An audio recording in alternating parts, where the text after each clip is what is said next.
Kamusta mga kabeshi? Bali ngayon pong umaga ay sobrang lakas ng ulan. At actually kahapon pa maulan pero kanina ang lakas ng buhos.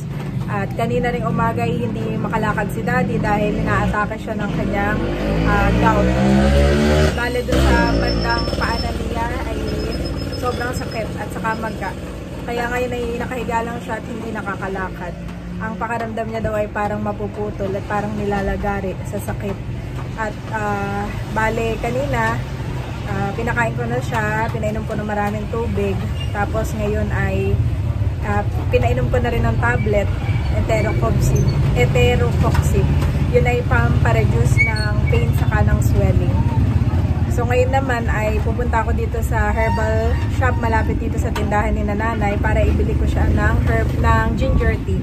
At nabasa ko na isa din iyon sa nakakapagpababa ng inflammation sa katawan. Kaya samahan niyo po ako.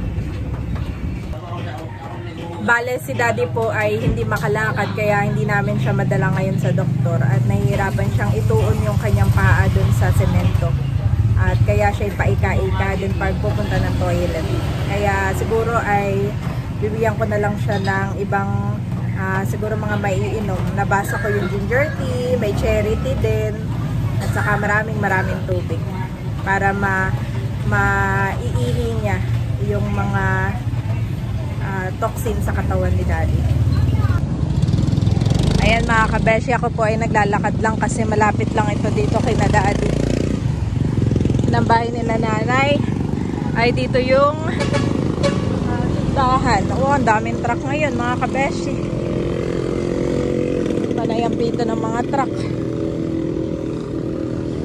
Bibili lang ako ng ginger tea.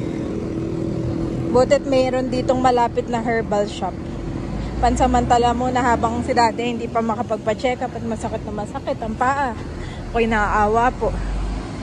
Ako'y lumabas na habang hindi pa ganun kalakas ang ulan. At kanina hagot ang ulan. Yan, daming truck.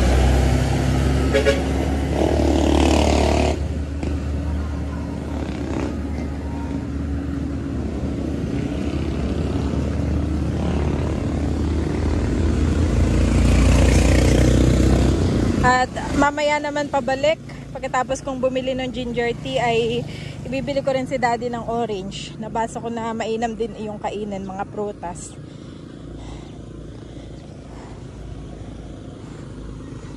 Ayan, malapit na po ako. Bukas na po kayo. Healer's Choice. Pwede nang pumasok. Dito ko lang po itong payong ko. Meron po kayong ginger tea? Saan po? Eto pa na. Ay, try na. Papababa po ito ng uric, no? Direction. Po. Ano pa po kayang pwede na pampababa? Opo. Taas ang uric, hindi makalakad. Patingin nga po. Bili na rin ako na ito.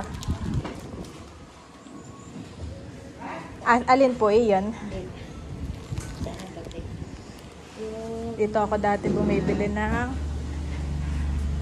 ito. Kalamansi, malunggay, sintele. Pa. Saan po? Ito, Eureka. Magkano po ito? Sige po. Ilang tablet po per day? 3 times a day po, no? Ay, di 9 pieces po. 90 peraso? 9, ay hindi po, 9 pieces lang. Siyam. Good for 3 days. Tapos ay bibili ako nitong ginger. Pagkatapos ay ano kaya mas maganda? Ginger turmeric? Hindi, ito muna. Ginger tea. Saka itong Eureka. Mas mainam daw ito. Maganda pa, dapat yung mga 21. Oo, laging ubos. Ito daw po ay mabili dito at laging ubos. Ito ay Eureka. Ano pong nasa loob na yan? Pansit-pansit. Mabili daw dito at laging ubos at marami ditong nirarayo pa.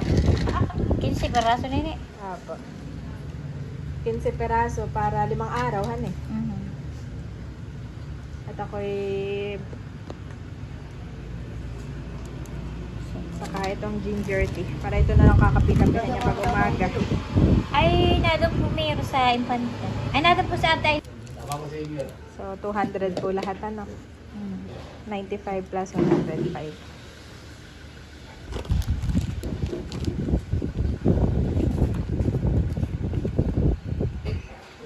Ito po yung kahit anong edad, no? Herbal naman siya. Ilan ang edad? 43. Ay, kahit lang. Sabi yan.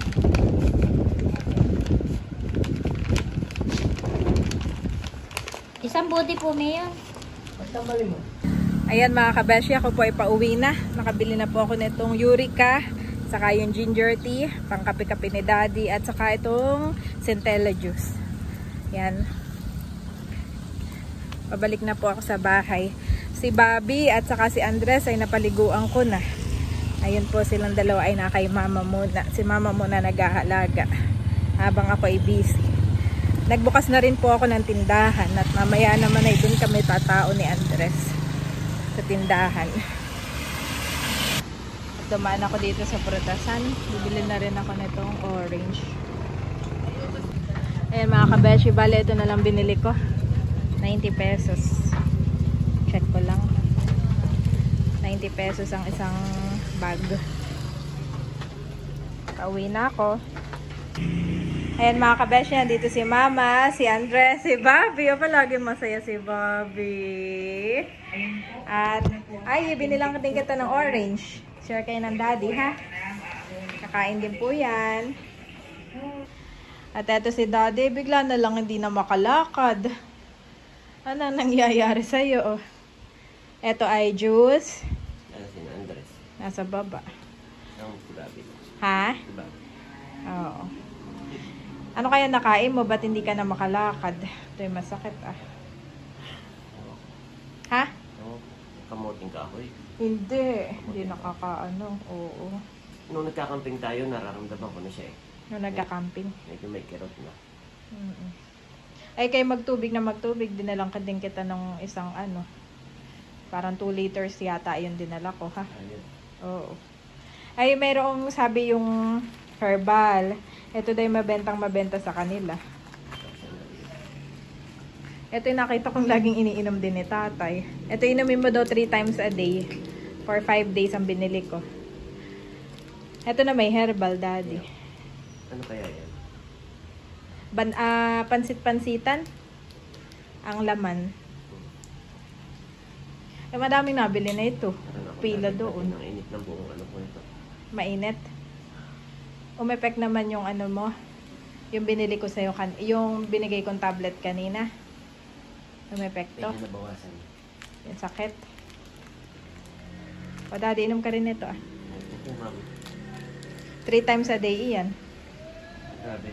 Parang nilalagari, ma'am, yung sakit. Oo nga. Parang wala siyang halimbawa. Halimbawa, ito yung masakit. Yung mismong sakong. Yung kanan ko. Tapos wala siyang halimbawa, gusto mong i-rest.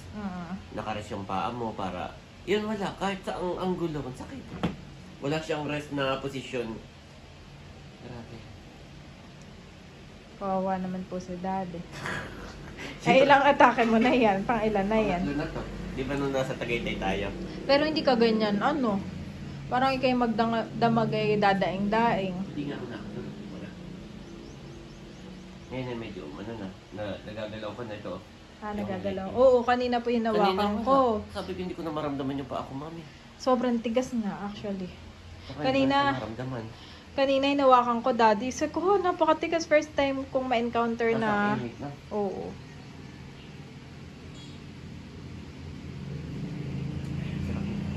Oo.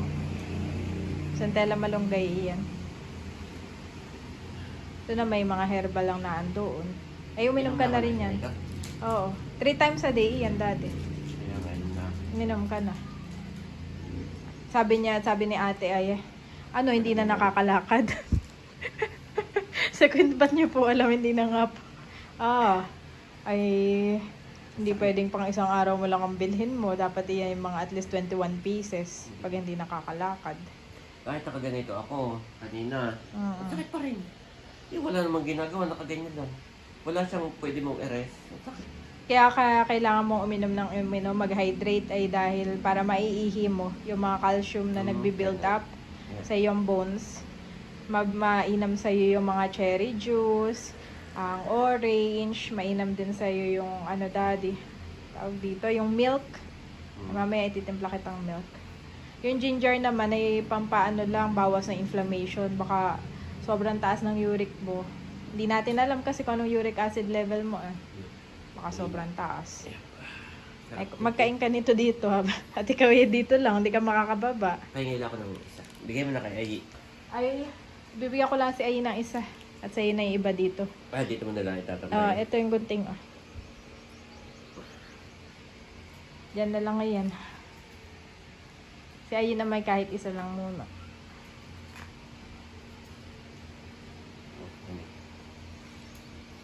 Thank you, Mami. Meron akong pasyente for a day. Siya. Ha? Simula yung buong leg ko na ang mainit na. Oo. Kanina parang akong lalagnatin sobrang init. Oo nga. Yung parang giniginaw na ako. Kasi ang init. Ang yung nararamdaman mo na? Medyo nabawasan niya yun. Effective yung eterocoxib.